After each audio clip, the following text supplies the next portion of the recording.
قبل ما نبدأ قصتنا الجميلة النهاردة ما تنسوش تعملوا لايك للفيديو وتشتركوا في القناة عشان يوصل لكم كل الفيديوهات اللي احنا هنعملها مخصوص عشانكم. يلا بينا يا أطفال نسمع قصة جديدة وممتعة ونتعلم منها درس جديد في قناة 24 ساعة مع طفلك. يلا بينا. كان يا مكان ولا يحلى الكلام إلا بذكر النبي عليه الصلاة والسلام. كان في نملة جميلة اسمها لولا، ولولا ما كانتش بتسمع الكلام أبدا، والملكة الكبيرة كانت بتتضايق منها. وفي يوم من الأيام أمرتها الملكة الكبيرة إنها متتأخرش برا وترجع على طول زي أصحابها، لكنها مهتمتش بكلامها أبدا ولا سألت فيها. وفي يوم من الأيام حست الملكة إن الليلة دي هيكون فيها عواصف والدنيا هتشتي جدا، وقالت لكل النمل إن هما يرجعوا قبل غروب الشمس. والنملة لولا برضو مهتمتش بكلام الملكة،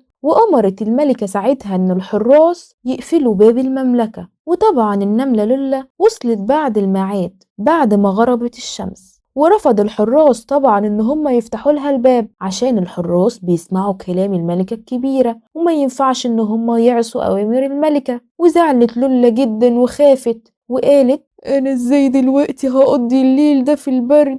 هعمل إيه دلوقتي؟ الجو برد جدا برا والرياح شديدة جدا، وكمان يا أصدقائي ابتدى البرق يكون شديد جدا، وكمان سمعت صوت الرعد. حست إن هي كده هتموت من البرد، المطر شديد جدا وعمال يشيلها يمين وشمال. قعدت تعيط تعيط وتقول اوه يا ربي اعمل ايه انا دلوقتي؟ الدنيا بتشتي عليا جامد ونفسي اتدفى شوية، مش عارفة اعمل ايه، انا شكلي كده هموت من البرد. ايوه يا اصدقائي البرد كان شديد جدا وما كانتش عارفة تعمل ايه. تعالوا نكمل قصتنا الجميلة ونشوف هيحصل ايه. والملكة فضلت من بعيد تراقبها وتراقب الموقف، وعارفة ايه اللي بيحصل بالظبط. عارفة ان لولا دلوقتي بقيت في خطر، اصل المطر كان كتير والنملة لولا مش لاقية مكان تستخبى فيه، وممكن فعلا تموت من شدة البرد. لكن الملكة كانت ذكية جدا وراحت قالت للحراس افتحوا لها الباب. وفعلا يا أصدقائي الحراس فتحوا لها الباب ودخلت بسرعة جدا، ومن شدة الهوا هو اللي دخلها جوه. فرحت جدا يا أصدقائي لولا واطمنت إن هي خلاص هتتدفى، ورجعت بيتها تاني، رجعت للمملكة. وساعتها قالت لها الملكة دلوقتي يا لولو اتمنى ان انت تكوني عرفتي غلطك وعرفتي ان انت لازم تسمعي الكلام. شفتي بقى الشقاوة بتاعتك دي وان انت ما سمعتيش الكلام عملت فيكي ايه؟ كل حاجة وليها وقتها وليها ميعادها، والمفروض ان انا الملكة، يعني انا لما اقولك تيجي بدري تقولي لي حاضر وتيجي بدري فعلا، غير كده هتلاقي عقاب كبير. انا كنت ممكن اسيبك بره لكن انا خفت عليكي، ويا ريت تكوني اتعلمتي الدرس كويس جدا. وبكده يا أصدقائي عرفت النملة لولا إن هي لازم تسمع الكلام، لازم نسمع كلام الأكبر مننا يا أصدقائي، ولازم ننفذ التعليمات بالظبط. وبعد كده هتيجي بدري يا أصدقائي، مش هتتأخر أبدا. وإحنا كمان لازم نعمل واجباتنا في ميعادها ونيجي البيت في ميعاده ونروح المدرسة في ميعادها وما نتأخرش أبدا. اكتب لنا في التعليقات ايه اسم النملة اللي ما كانتش بتسمع الكلام، وليه الحراس ما فتحوش الباب لما جت النملة. ودلوقتي هنشوف صور أصدقائنا الحلوين والمتميزين متفوقي مدرسة ياسمين الخاصة. أدهم ولد شاطر وذكي وبيحب المدرسة ودايما بيجتهد عشان يكون الأفضل، وبيحب قناة 24 ساعة مع طفلك. جودي بنت شطورة وذكية ودايما مجتهدة وبتحب تتعلم حاجات جديدة، وبتحب ماما وبابا جدا وبتحب قناة 24 ساعة مع طفلك. ومكة بنوتة شطورة ومتميزة ودايما بتحب التفوق وبتذاكر بجد وبتسعى تحقق أحلامها وبتحب قناة 24 ساعة مع طفلك.